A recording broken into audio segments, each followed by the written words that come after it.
What's up? Welcome in Hoge and Jahns with half of us from Radio Row in Phoenix.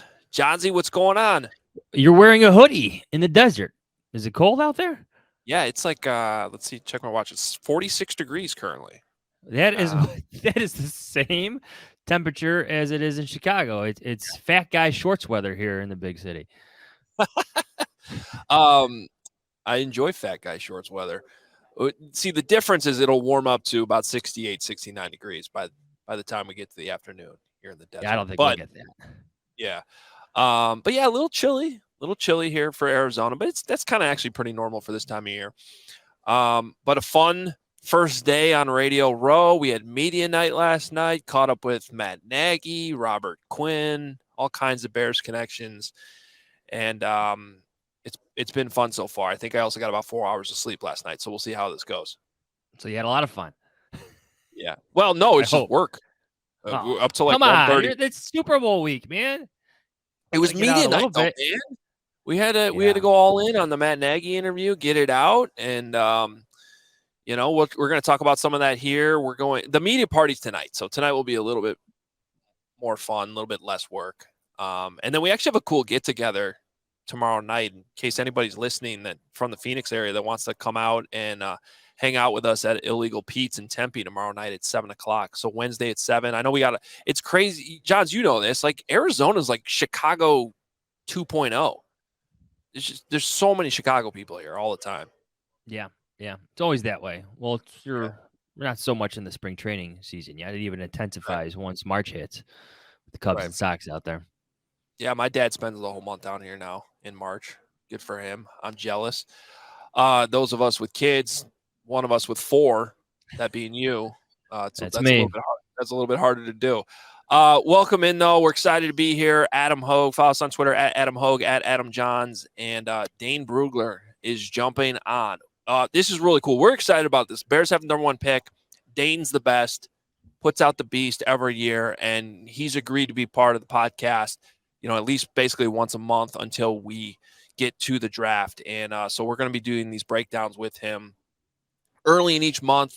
So we'll probably do post-combine too in a few weeks, and then we get into April and closer. It's going to be great. So coming off the Senior Bowl last week, which, Johns, I covered as intently as I have in probably 5 or 6 years. Remotely. Yeah, I wasn't even there, but we did shows every day. I watched all the practices. I have a million questions, pages of notes here for Dane. So really looking forward to having him on here in a little bit. Before we get into that, though, Matt Nagy last night.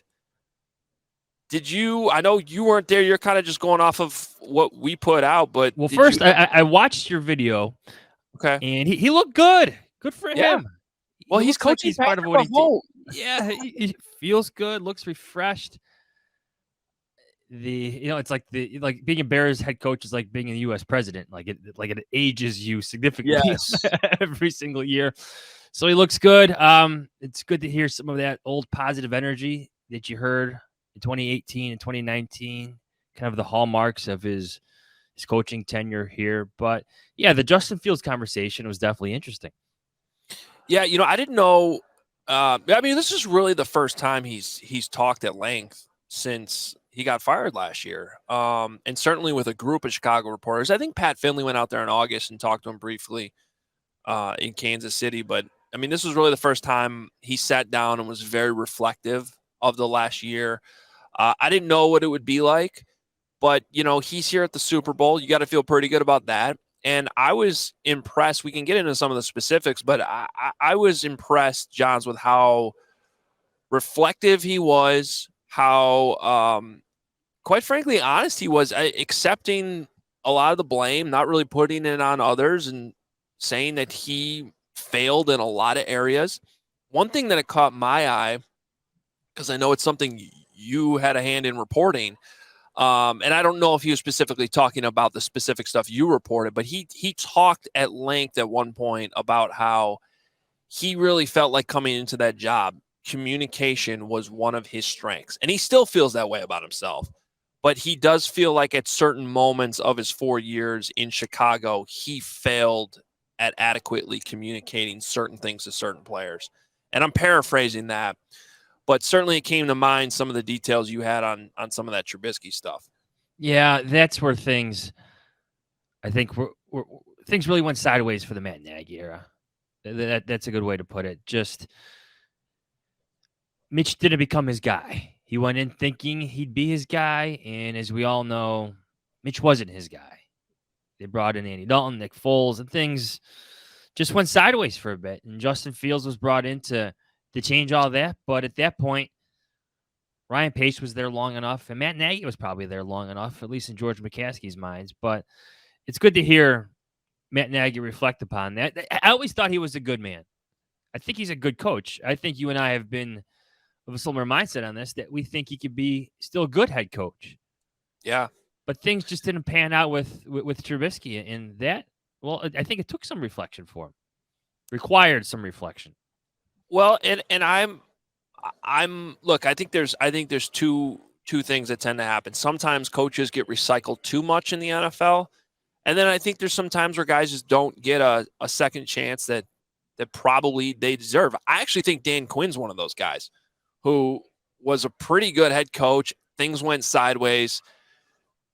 If he gets a second chance, I think he can be pretty good. I think he can learn from some of those mistakes. From what I heard from Matt Nagy last night, I still feel that way. Now my big lingering question, I think, is what he would do offensively. And is he willing to kind of step aside from that, let somebody else really run the offense, and be more of that CEO type coach? Personally, if I was rehiring him, that's what I would want to do. As you know, if I'm the GM hiring him, that's what I would want to see. But I do think the lessons learned from being a head coach, he showed last night. I encourage people to listen to the full interview. We obviously have it on the CHGO Sports YouTube account. We're going to be playing it more on the CHGO Bear Show today. But another example, John's, Mark Carman asked him about, do you regret putting him in there as fast as you did that Week 3 game against Cleveland? That obviously goes down as one of the worst Bears games of all time. And it's a long answer, but I think the quote that really stood out, John, he said, the last thing you want is to hurt somebody's confidence. A young quarterback like we did that game. No one wants that for anybody. Taking responsibility for the disaster that game was. Startling admission? A little bit? I mean, he you were there. What was the vibe? Like, what did you feel in that moment?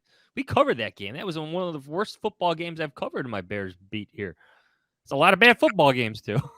I mean, he essentially said Justin Fields lost confidence in that game, and it really came off as him taking the blame for it. I mean, that's how I took it. And remember that moment in that game where Nick Foles got caught on camera saying it's not working? Yeah. So that was really the beginning of the end, the real beginning of the end. And yeah, so I think it was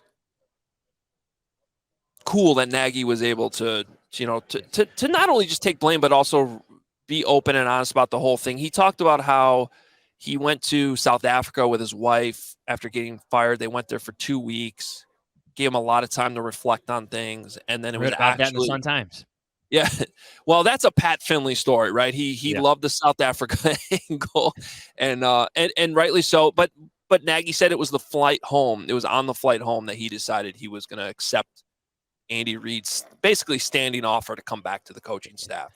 So when we compile that, it all starts with the McCaskey's piece. It's still on The Athletic. Go check it out. Is it a year old now at this point? But it's there. It still exists in the interwebs. Have you? One of the lingering things was that, like, Matt Nagy may have just gotten the job too soon. Like, there's certain charismatic things you like about him. He can command the room. But in terms of play calling, play design, play everything, maybe he needed more seasoning. It's one of the lingering things from that. And I think sometimes you see that across the league where certain head coaches get the job too soon. Get first-time play callers in certain cities now because they're from certain systems and things don't pan out always for those coaches. So I think that's one thing I wonder if Matt thinks about Like, did he leave too soon? Did he need more time calling plays for Patrick Mahomes? Did he need more time learning from Andy Reid? Did he need another experience outside of Andy Reid?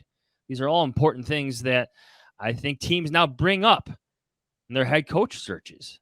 Like Brian Dable's experiences were a lot longer than Matt Nagy's experiences by the time he got the job with the Giants. And I gotta say, I still think that's going to be a lingering question for anybody that perhaps looks into hiring Matt Nagy.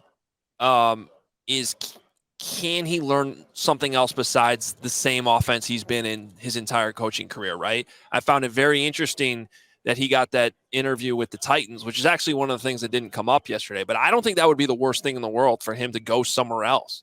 Yeah, absolutely. Remember, Matt LaFleur got away from Sean McVay for a year and went to Tennessee and called plays and was, in a completely different type of coaching environment under Mike Vrabel. And then he goes and gets the Packers job and is able to mix in different things. I think that would still be valuable for Matt Nagy at some point and could potentially help him, get another job. So that'll be interesting. One thing that's always stood out to me about the Matt Nagy era is how he sort of came by himself too. Yeah. Which is very different than the Matt Eberflus era, where he literally brought almost the entire defensive staff with him from Indianapolis. Matt Nagy essentially came by himself. He hired Mark Helfrich. He retained Dave Ragone. Right? Harry Hiestand, at the recommendation of Ted Phillips, was hired out of Notre Dame. Lasted only 2 years. Became the scapegoat for the bad running game that the Bears had. So there are a lot of things at play. I know we have fun. I know we joke around, but I do wish him the best. I don't want that to come off as not genuine whatsoever. I do truly mean that. And yeah, we have fun.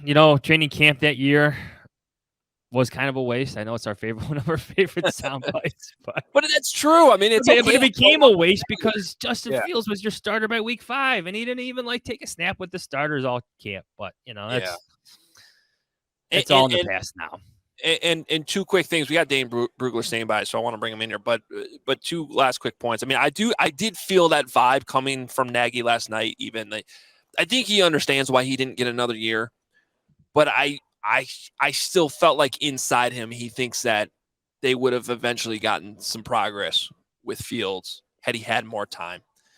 And I think there's some validity to some of the things he said last night about how quarterbacks, you really just can't throw them in there right away and expect everything to click.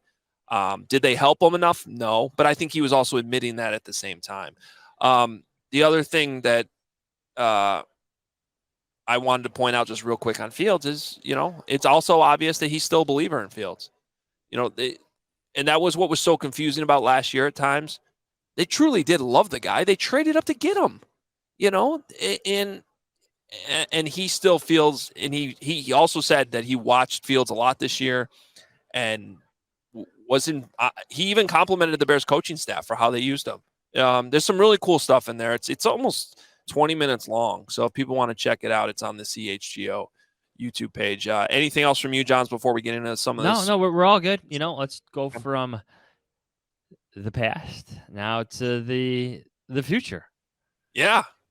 Let's bring him in. Dane Brugler. Dane, first of all, I really enjoyed the podcast you guys did last week from the Senior Bowl, the Prospects to Pros pod. A lot of great. I would encourage people to go check it out in the that's in the athletic football show feed, right? Yep. Great coverage all last week, Dane, and thanks again for jumping on with us. No, I appreciate that. Of course. How's Phoenix over there? Little chilly. We were talking about how it's a little bit cold, but it's the Super Bowl, so we shifted from all this Senior Bowl stuff last week to now, NFL stuff in the current. But I'm glad we're. What's cold in Phoenix? Like 60? Well, John, no, it's 48 right now, or it's 46. Oh, wow. And John just made me feel awful because he's still in Chicago, and he said it's the same temperature there. So that really did not make me feel good. It's same thing here in Northeast Ohio. So that's kind of crazy. Yeah. Well, let's jump into some of this. First, maybe some overall thoughts on who really took advantage of the week, and then maybe we could start tying in some of the Bears' needs specifically. I don't know how much of this is really going to impact number one overall pick, because I don't think any of those type of guys were there. But let's just start there. I mean, who were your big winners from last week in Mobile? Yeah, I don't think anything that happened in Mobile will affect the number one pick, but certainly when you look at what this team might do on day 2 and then on day 3, there could be some movement. I thought that the guys that we thought were going to be good were good. And that's these all-star games. It's hard to hurt yourself. If you go and, the guys that don't play well, they probably didn't play well on tape, or, the areas where maybe they weren't as strong.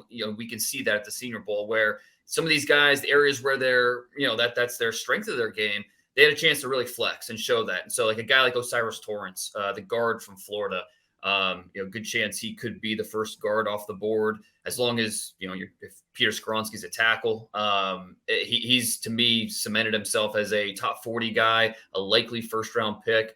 I thought several of these offensive linemen helped themselves. Darnell Wright from Tennessee, really good right tackle. I started a little rough early in the practice on Tuesday. He's such a violent player, such an aggressive guy, that I think he was trying to show how aggressive he could be. And kind of his technique fell apart at times, but towards the end of the week, he really started to control himself and play under control. And that's what you wanted to see from him. He looks like a future starter, could end up being a first round pick. So Darnell Wright out of Tennessee is a guy to kind of keep on the radar. And then on defense, cornerback Darius Rush from South Carolina had one of the best weeks down there. He was running routes for receivers, getting his hands on the football. I thought he really stood out, as well as Sidney Brown from Illinois. I think a lot of people, when they saw Sidney Brown invited to the Senior Bowl, they thought, oh, well, they're trying to get Chase, to go. His twin brother, the Illinois running back.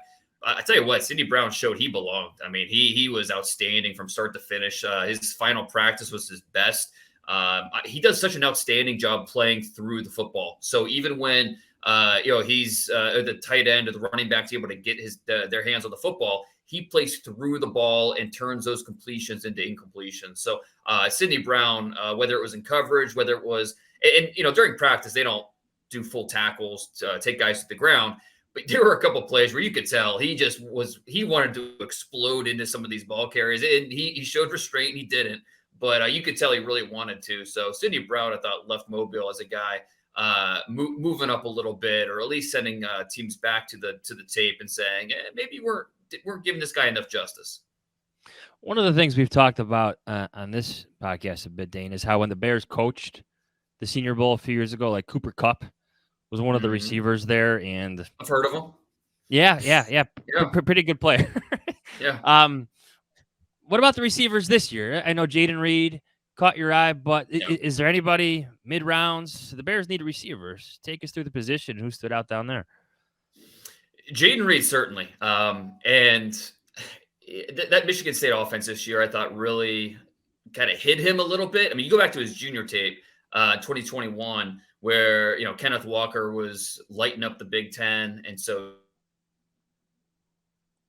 teams really had to key in on that run game, up a lot of different options for that offense, and really gave Jaden Reed a chance to make plays. And the thing I love or really appreciate about his game, he's not just speed. I mean, he is a legit 4.3 guy, but aside from that, he uses tempo. He uses the little subtleties in his routes so he can get defenders, corners off balance. And then as a finisher, for a guy that's not very big, he has outstanding play strength through his hands and through contact. So he can finish the ball off the helmets of corners.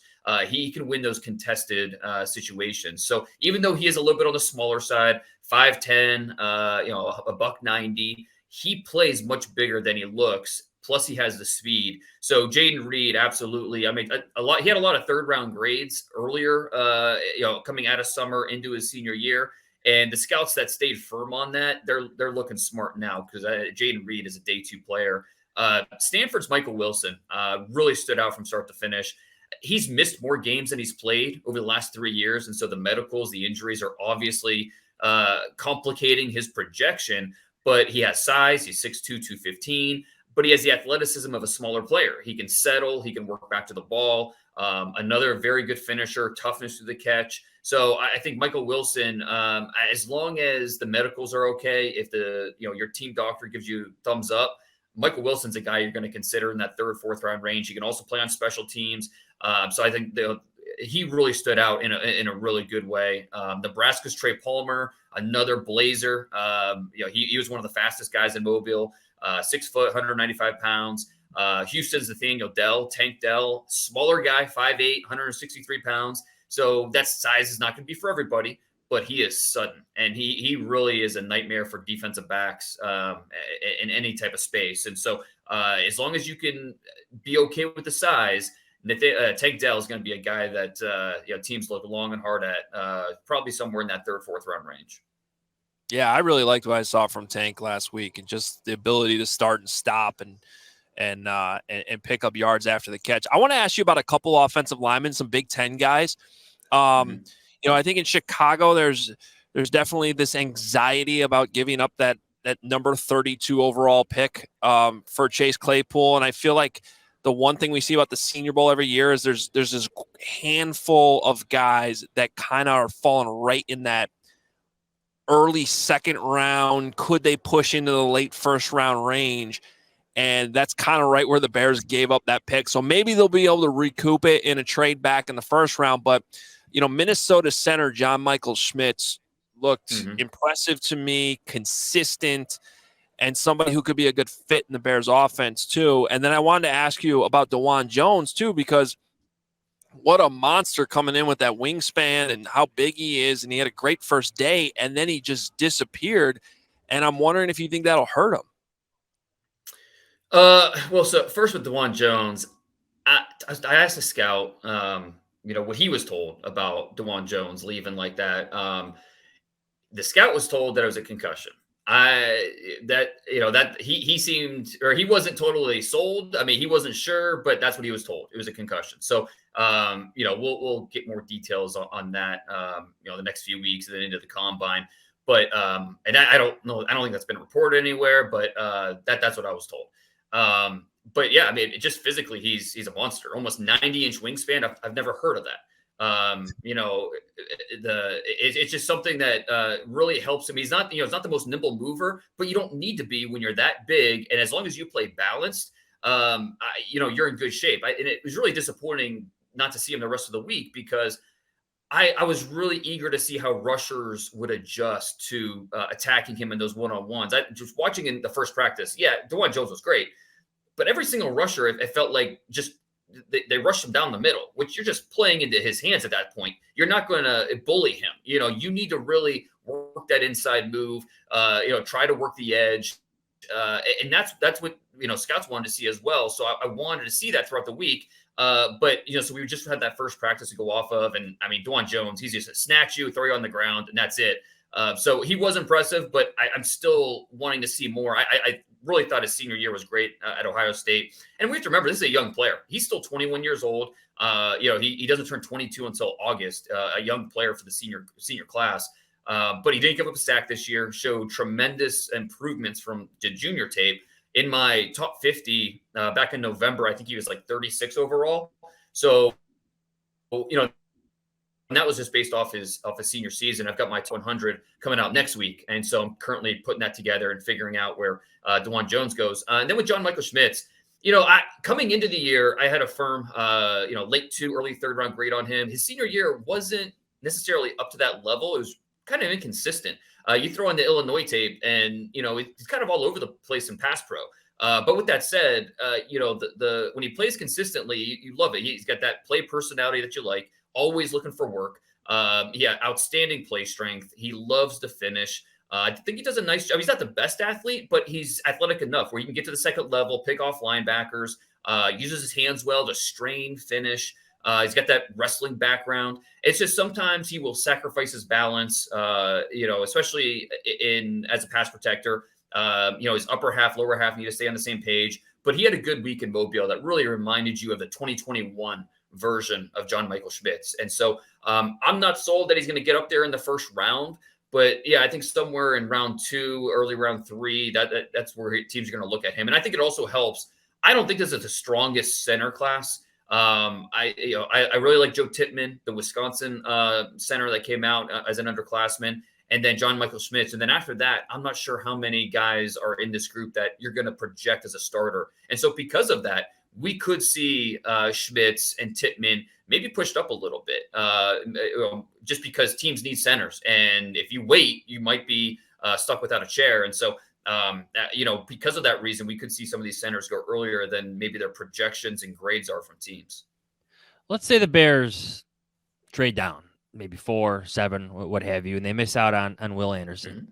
Like, what's the second tier of pass rushers look like? I know in Mobile, Will McDonald was a guy that stood out, and he's in your top 15 of pass rushers. Like, who can be identified for round 2, round 3? Yeah, and this is an edge class that's, no one's on Will Anderson's level, obviously. Tyree Wilson is a guy that I can understand why you would invest a top 10 pick on him. He accepted his invite to Mobile, but then he hurt his foot later in the year, so he's rehabbing that. We didn't get a chance to see him at the Senior Bowl, but he has a lot of ability. The size, the length, the way he can rush.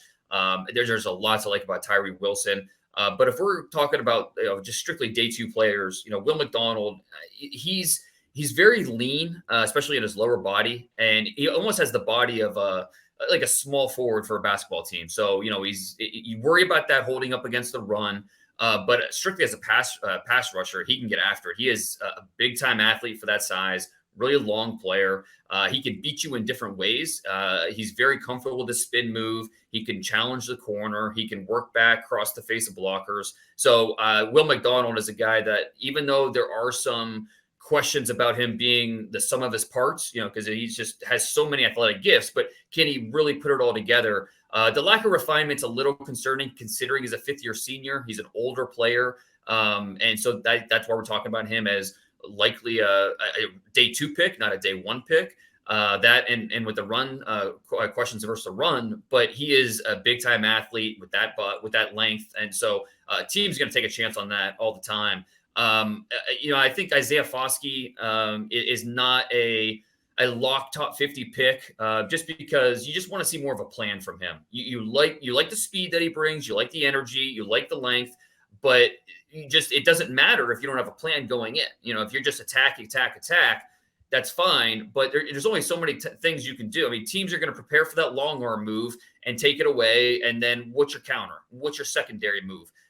So Isaiah Foskey just needs more refinement as a pass rusher. And that's why I think he's not a lock for the top 50 and, could go late 2, early 3. But he's still, there's enough with his speed, with that, the motor that he plays with. He has multiple 3 blocked punts in his career, 7 forced fumbles. So he's a guy that, he makes plays. It's just to make plays at the next level, still needs to put things together. So, he's in that mix as well. B.J. Ojolari from LSU, Keon White, Georgia Tech, Derek Hall, Auburn. This is a pass rush class that it's not just Will Anderson. It's deep into the 2nd, 3rd, and 4th rounds. Well, that's probably good news for the Bears. I want to ask you a similar question, but about their need at their 3 technique position, because we've heard so much from Matt Eberflus about how important. I think he's called it the engine that makes the whole defense go. And maybe they'll address that in free agency. I have an inkling they will. But if they don't go the Jalen Carter route, who are the guys later on that can maybe fit there? It seemed like Keanu Benton from Wisconsin had a great week. I had Tamoa Adebore from Northwestern, but I don't know. You know better than me about how those guys would fit that specific role in the Bears defense and where exactly they would fit on the defensive line. Yeah, I'm really interested to see where Kalijah Cansey, the Pitt defensive tackle, ends up going. He is really undersized, and how that would fit in that defense. There's some question marks, but he's so quick with his hands, quick off the ball, that I think you're willing to overlook the size if he makes it that far on day 2. After that, I think. Keanu Benton, he's a little bit bigger than you want for a 3 technique, but he has the body control. He has the quickness. I think that he's interchangeable. So, even though, he played nose in college for Wisconsin in that 3-man front, you could see him playing over the B gap and having success. You could see him, moving around a little bit. I think he could play the piano up and down the defensive line. He has that type of ability because he's powerful. He has pass rush potential. So I definitely think Keanu Benton's a guy to keep on the radar in round 2. Adebawore, he's another guy that just he's got a little bit of a funky body where he's 6'1", not the heaviest guy, but he's stout, and he uses that natural leverage to his advantage, so he can get underneath blockers, explode off the ball, and really attack them with a bull move, but then show his quickness as well. So, and he's got longer arms, almost 34-inch arms for a guy that is shorter, which you don't usually see, and that'll help him. I think at least give him a chance to go on day 2. I don't think he's a lock day 2 pick, but definitely has a chance to go top 100. And the other guy who wasn't at the Senior Bowl, but someone to keep on the radar, Tuli Tuipulotu from USC, who was more of an edge rusher in that scheme, but he's got a body that's more of a 3 technique, 290 pounds, 6'3.5". When he gets rolling downhill, he's hard to stop once he gets his hands moving. So, being more of an edge rusher in college, we didn't get a chance to see him a ton on the interior, but I think that's where he projects best. And I think as a day 2 player, he could end up being a steal. I know the best quarterbacks weren't there, but when you're out and about drinking beers in Veets or Battle House, have you? What's the buzz? Do you think there could be some movement for the Bears at number 1? Most feel like that's going to happen. Is there will be some type of trade. I think obviously if you're the Bears, you're hoping for the Texans at 2 or the Colts at 4 to move up. That way, you're still in striking distance of either Jalen Carter or Will Anderson. Like we've talked about before. I think it's those 2 guys in terms of the top non-quarterbacks in this draft, and then the next tier there's a gap, and so staying within striking distance of Anderson and Carter, I think, is really important. And that could affect what kind of trade packages. There's a good chance the Raiders or the Panthers are giving you a lot more, but the chance to stay within the top 4 picks could lead you to go with the Texans or the Colts. Now, the order of how these quarterbacks come off the board, that's a tough one. I think everyone's got a different opinion on it. It's some teams. I've heard some teams say we're out on Bryce Young just because of the size, and that's not surprising. I mean, how many quarterbacks have we seen his size?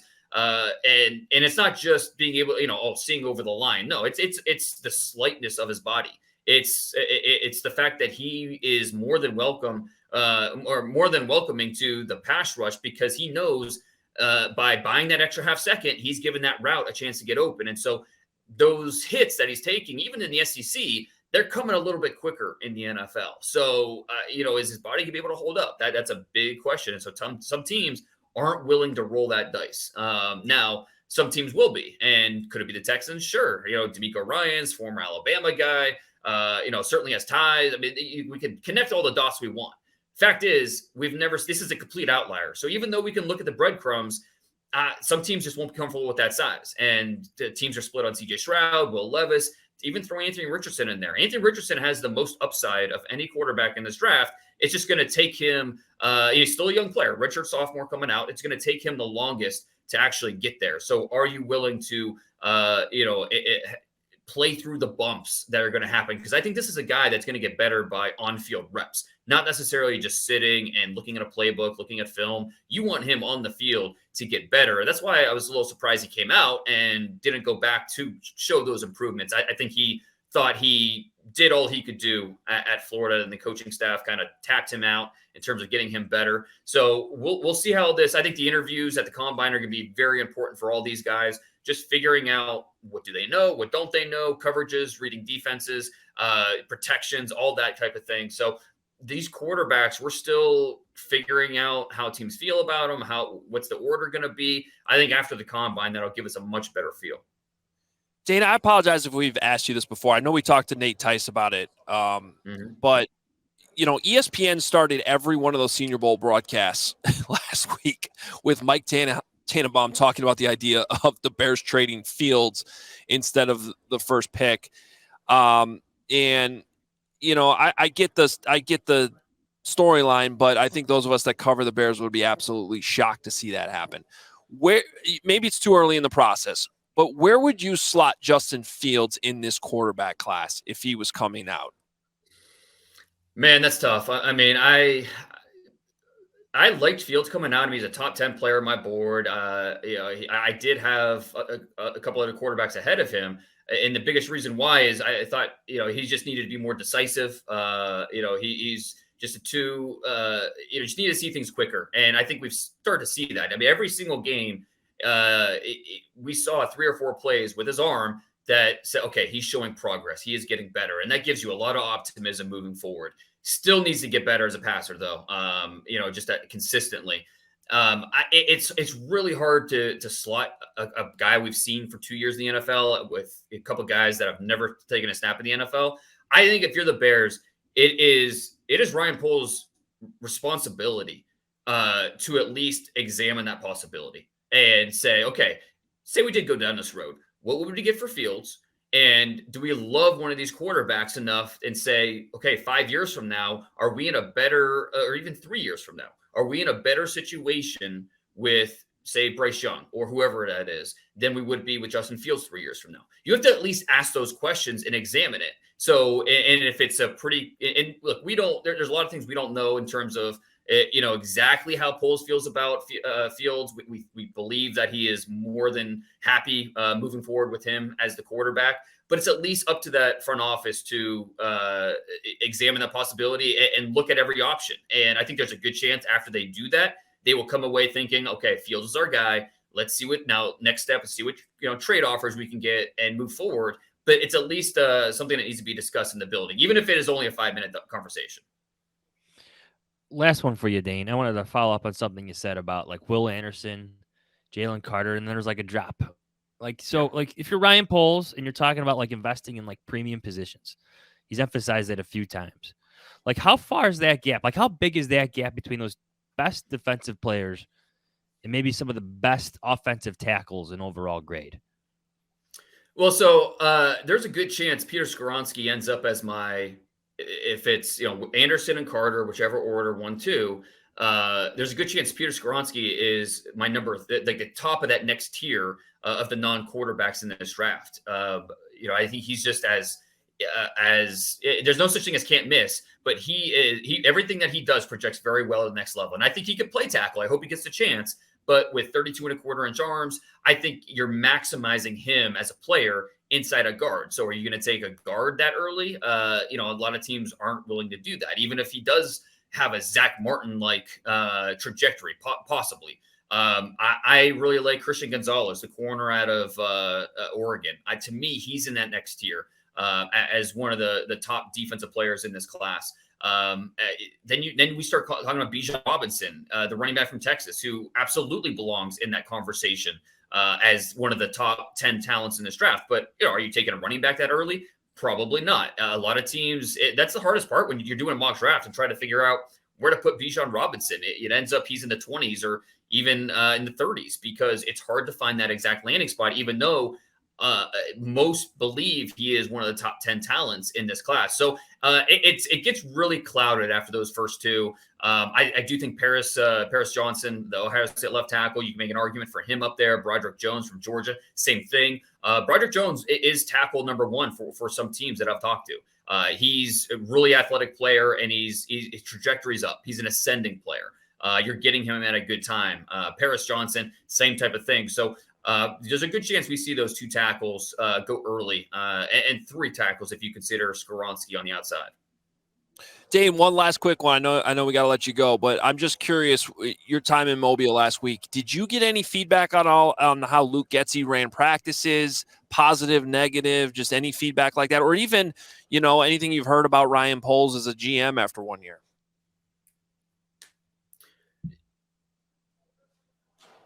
Yeah, no, I think that teams are really interested to see how he handles this. I mean, he's got a lot of power this offseason. And so what's the plan? I mean, coming from where he came from, learning the way he did, under different general managers in Kansas City, under, a lot of smart people in Kansas City. What is, his vision? Because I think you could pull different things from Veach and Ballard and Dorsey. And so what does Poles' vision look like? And so I think it's more just intrigue from a lot of people in terms of what that's going to look like. And I think they're good. I think good reviews from Getsy. I think that I was really impressed with the way he seemed to allow the other coaches do their thing. I mean, he had control, but it seemed like he was letting their coaches, with certain position groups, handle their business and take care of these guys. And he was more overseeing everything instead of being too hands-on. And so that was good to see. I thought it was a really well-run practice. Awesome. Dane, thanks so much. We really appreciate it. Awesome getting a chance to do this again as we lead up to the draft. And hope everybody's following you on Twitter, as they should, at DP Brugler. The podcasts are great on the Athletic Football Show. And I'm sure we'll see you in a few weeks at the Combine. All right, man. Can't wait. Thanks, guys. Hey, by now you probably know our next partner, and it's a really cool product. Let's talk about Athletic Greens. If you're looking to get better gut health, more energy, or a stronger immune system in a really easy, natural way, you've got to check out Athletic Greens. I'm sure you'll agree that most of us are not huge fans of having to take a bunch of pills or vitamins in the morning. But with Athletic Greens, you can get rid of all of those extra vitamin bottles and finally make some room in your cabinet. Athletic Greens is an all-in-one solution, and you'll really enjoy getting your daily vitamins. So what is this stuff? With one scoop of Athletic Greens, you're absorbing 75 high-quality vitamins, minerals, whole food source superfoods, probiotics, and adaptogens to help you start your day right. The special blend of ingredients supports your gut health, your nervous system, your immune system, your energy, recovery, focus, and aging. All of those things. Right now is the time to reclaim your health and arm your immune system with convenient daily nutrition, especially as we head into the flu and cold season. It's just one scoop in a cup of water every day. That's it. No need for a million different pills and supplements to look out for your health. And to make it easy, Athletic Greens is going to give you a free 1-year supply of immune-supporting vitamin D and 5 free travel packs with your first purchase. All you have to do is visit athleticgreens.com/Adams. Again, that is athleticgreens.com/Adams, plural, to take ownership over your health and pick up the ultimate daily nutritional insurance. Hey, here's a question you might want to think about. How long have you had your mattress? And how has your sleep improved? Well, Helix Sleep is a premium mattress brand that provides tailored mattresses based on your unique sleep preferences. The Helix lineup includes 14 unique mattresses, including a collection of luxury models, a mattress for big and tall sleepers, and even a mattress made just for kids. So how will you know which mattress works best for you and your body? Take the Helix Sleep Quiz and find your perfect mattress in under 2 minutes. That's what I did. I took the Helix Sleep Quiz and I was matched with the Dusk model, which is a little bit firmer, but not all the way to the firm side. And it's been perfect for myself, my wife. We absolutely love it. Not only is it the mattress that I have best slept on, but the setup was fast and easy and honestly fun. The mattresses are delivered in a box straight to your door for free. And you open up the box, the thing like essentially inflates right in front of you, just folds right out, comes right out of the box. You put it down and it's comfortable right away. Don't want to take my word for it. Helix has been awarded the #1 mattress picked by GQ and Wired magazine. It is even recommended by multiple leading chiropractors and doctors of sleep medicine as a go-to solution for improving your sleep. And right now, Helix is offering up to $350 off all mattress orders and 2 free pillows for our listeners. Go to helixsleep.com/Adams. This is their best offer yet, and it won't last long. helixsleep.com/Adams. With Helix, better sleep starts now. Johns, this is how it goes, right? Draft season, we've moved from, I think the last time we talked to him was all about the #1 pick and what might happen, and now we're deeper into round 2, round 3 with some of these guys we saw last week, and how Ryan Poles can really fill out the entire draft class. Lot of good options in my opinion. In fact, for people saying that this is a weak wide receiver class, I thought I saw, granted I was just watching on TV, but I thought I saw a number of intriguing wide receivers that could be options in round 2, round 3, round 4, and some of those guys we just talked to Dane about. I like what Dane said about pass rushers. It's a good year for pass rushers. It's passers and then pass rushers, and the Bears had the worst pass rushing defense in the league. The Eagles, the team you're going to see there in Arizona today, hanging out with Robert Quinn and what have you down there in Arizona, my friend, they had 70 sacks this year. You know how many the Bears had? 20. 20. That's so crazy. That's more than triple.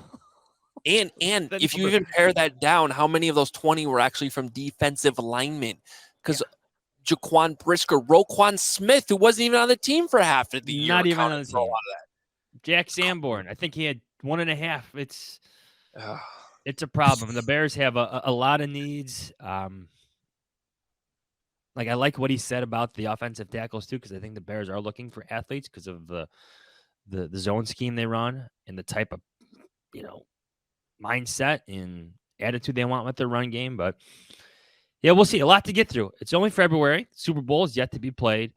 But if you're the Bears, or Bears fans, I should say, who have been looking at the draft for a long time now, you could see some hope, maybe some hope in what Dane is saying about pass rushers and cornerbacks and offensive tackles right now. Yeah, I hope everybody enjoyed that conversation. Always love talking to Dane. Before we get out of here, Johns, just want to touch on a couple other things from things that have been going down here so far. Still early in the week, but number one, it was good to have media night back last night. I mean, this is the Super Bowl last year was relatively back close to normal, but wasn't quite all the way there. I don't know if you remember this, but the team still didn't fly here until Wednesday or Thursday. So this is really the first year post-COVID where things are back to normal with the weekly schedule and, having that big event last night. You brought up Robert Quinn. That was an interesting conversation. He still made it very clear he did not like being traded. And, it's funny because here he is. He's played in the NFL for as long as he has. He had never won a playoff game until just a couple weeks ago. And you'd think he's like, yeah, it all worked out. Made it to the Super Bowl. Might be able to get a ring here before I, end my career. And it was still like, yeah, no, didn't really want to be traded. So it just, he's come to terms with it. And I think getting here to the Super Bowl certainly helps. But I just thought that was really interesting. And from talking to players who have been traded in the past, this goes from hockey too, all the way to the NFL, at least in my career. It's a weird feeling to be traded. It is. Yeah. When you talk to these players, you're no longer wanted by your current team. And that's a unique set of emotions to get through. We're trading you for something that doesn't even exist right now. We're trading you for a pick, for a player, essentially to be named later. Best of luck, farewell. But I do want to give the Bears credit for this. They did Robert Quinn a solid on this. Just like they did it with Khalil Mack, sending their older veteran players, respected leaders, to winning teams or teams that were capable of going far in the playoffs, or at least viewed that way. And the Eagles are one of the best teams on both sides of the ball in the NFL. So if you're going to root for anything, Chicago, maybe Robert Quinn's the answer. And I have a feeling that the relationship between Ian Cunningham and Howie Roseman had something to do with, finding that fit that was good, even though he didn't really want to be traded. But obviously you got to do what's best for your organization. I managed to get in a couple questions to Howie last night about Ian Cunningham. And it was pretty interesting. I mean, right away, Howie had kind of had a smile on his face and was like, yeah, really did not want to lose that guy. But he said, I think Chicago's renting him. And I said, I think Ryan Poles thinks that too. I mean, he's pretty much said as much. So, obviously Ian Cunningham, the Bears assistant general manager, is on the rise. I could see this time next year him being one of the 32 general managers in the league. And I think it was fortunate that the Bears were able to hang on to him for this very, very important offseason with all the decisions that need to be made and the talent that needs to be acquired. It's kind of a mess. We have one of our outlets is down here in Phoenix, Johns, with All City, the PHNX, and they're still covering a coaching search. It's kind of a mess down here with the Cardinals, and I think Ian Cunningham would have been a great hire for them. And based on reports, he turned that down. So I think the Bears kind of dodged a bullet there for at least 1 year. He said no. There were some questions from some readers as to why. Like, why did Ian Cunningham get interviews? The Bears are so bad. But it's more than that. It's his reputation. It's his role in the assembly of the Eagles. Again, like you said with Howie Roseman, one of the best offensive. That should count more than what happened with the Bears. One of the best offensive lines, if not the best offensive line in the game. The Bears need a new offensive line. I think Ian Cunningham's experience will play well here, especially with Ryan Poles' experience as an offensive lineman himself and the role he played in the assembly of the Chiefs' offensive line, the other team in the Super Bowl. Full circle. It's how we do it here on Hoge Jahns. Yeah, I feel if there's good job by you. If there's one thing I feel optimistic about with the Bears operation, it is the front office that Ryan Poles built relatively quickly. And look, it's still early, right? We still don't really know how this is all going to play out or if Ryan Poles is going to be a great GM, but to see him bring in a guy in Ian Cunningham from a different organization just because they had a relationship for a team. And look at it. The Chiefs are in the Super Bowl. The Eagles are in the Super Bowl. These are the two teams that these guys came from. So they're backed by winning organizations, and it's not just one. It's two of them, and they do different things. I think that bodes well. And for as much as you are always guessing and projecting, even if you're the organization hiring these guys, it seems like a pretty sound plan here that the Bears are going down. Invest in the trenches. Yeah, well, that's not what they need to do. That's what they need to do, and we'll see if that happens. Final thing I have, unless you have anything more, Johns, but you knew the special teams coordinator couldn't get out of media night with at least catching up with Dave Toub for a little bit. How's he doing? Talked a little scheme, got a couple notes in there. I had to do it. But he's doing well. And, he's the assistant head coach now under Andy Reid. He has that title. And this is his third Super Bowl now with the Chiefs. He's got the ring. But Devin Hester's up for the Hall of Fame? Yes. So he said the first time he actually thought about Devin Hester realistically being a Hall of Famer was actually the last year he was that Toub was still in Chicago with Hester. Obviously, Hester kept playing after that, but he kind of realized that this at that point was something that was well deserved. When Hester didn't get in last year, he obviously called him, talked to him, and said, it's only a matter of time. And I will say, the consensus so far this week on Hester, it seems a little bit more optimistic than I sensed last year about him getting in this week. It seems like that's a real possibility. I actually still thought he was going to get in last year, but it was a little bit more. You start talking to people on Radio Row, and different people have different opinions than we just do in Chicago, and you kind of realize that. But there does seem to be a little bit more optimism this year. The greatest returner in NFL history should have a place somewhere in Canada. Agreed. End of argument. Yeah. To me, it really is that simple. And then a little bit of closure on the what I think is the greatest return that never counted. The old Devin Hester, Johnny Knox, Deke punt return against the Packers that got called back. Dave Toub said that he knows that referee that threw the flag. He would later see him alive, and that referee admitted that he should not have thrown the flag. So, what are you doing? Doesn't make it count, but everybody, and I tweeted it last night, both the Dave Toub's comments and the video. I went back and found the video, which low key is one of the greatest punt catches ever. Johnny Knox Willie Mays that over his shoulder. I don't know if people realize that. But obviously got called back, didn't count, but the referee letter said it should. So at least a little bit of closure on that play. But you know what, Johns? That call never it that if you want. Well, that never happens, though. Weird penalties against the Bears when they're playing the Packers and Aaron Rodgers, that never happens. Everybody watching and listening, I don't know what he's doing right now, but he's just fueled fire. You're right, though. You're right. Well, it just is the off season, it always comes back to Pebble Beach Pro-Am champion Aaron Rodgers now. Good for him. That's a podcast conversation for another day, not the golf, but first championship. First championship he's won in a while, I believe. Where he ends up. Yeah. Yeah. Oh, that's better. You got to have fun with it.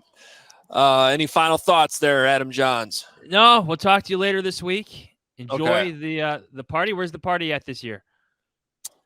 It's some like ranch or mountain thing. I'm not really sure. Out there in the desert. Yeah, you don't have to go too far south though to kind of get in the deserty area. And I think so. Yeah, they're busing us to some.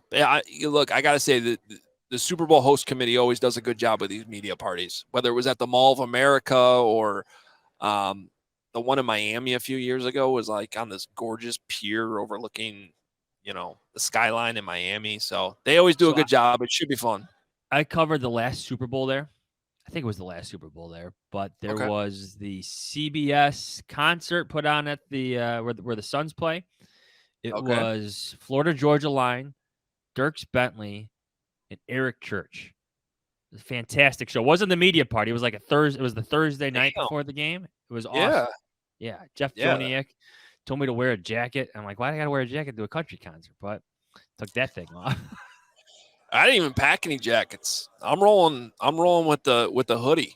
Good. So, you're not staying for the Super Bowl. Never mind. You're going. No. Oh, I probably would have gone full suit for the Super Bowl. But I'm not staying. I'll be back Friday. Again, if anybody listening to this happens to be in the Phoenix area and wants to come for a meetup tomorrow night, the entire CHGO crew, entire All City crew, we're going to be out at Illegal Pete's in Tempe. And it's all on Twitter. You find us, and it's going to be a good event. 7:00 Mountain Time in Phoenix. Otherwise, we got coverage all week long on CHGO. Got another live show today at noon Central Time. And, of course, The Athletic. I mean, I'm sitting here on The Athletic set. Kent's here in person. I always love seeing Kent in person when we're here at the Super Bowl, doing a phenomenal job all day long. He's got his Birds with Friends hoodie on, which is pretty dope. So make sure you're following all the Athletic work as well. It's always a fun week. Miss you, Johns. Yeah, I'm due for a Super Bowl. Yeah, you gotta make this. It's in Vegas next year. I don't know if that. Okay, I'm in. Should be a good one. All right, well, we're out of here. Make sure you're following all that all week long. Plenty of coverage coming your way. We're actually going to have Eric Kramer on the CHGO show today, and his story is incredible. Actually, he ranks 6th in Bears history in passing yards. Closest to ever come to 400 passing yards in a season. 4,000. 4,000. Well, I'm sorry, 4,000. That would be even. But there's not many 400-yard passers either in games. Yeah, Jim Miller did it once or twice. But all right, we're out of here. Follow us on Twitter at Adam Hoge, at Adam Jahns. Follow all of the work on The Athletic, theathletic.com/Hoge and Jahns, where you go to subscribe. Allchgo.com for me. We are out of here. Obviousshirts.com for all the merch as well. Talk to you later in the week.